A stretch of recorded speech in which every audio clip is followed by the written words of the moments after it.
Okay, so if A1 and A2 are a spanning set, that means every vector in the space can be made out of them. They're like the building blocks. So that means there's some number, let's call it x, that you can multiply by A1, plus some number y, you can multiply by A2 and get b. So x times 1, 4, negative 2, plus y times negative 2, negative 3, 7 has to equal 4, 1h.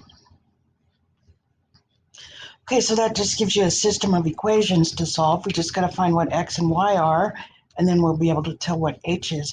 So if you look at the first two, you get x minus 2y equals 4, and then 4x minus 3y equals 1.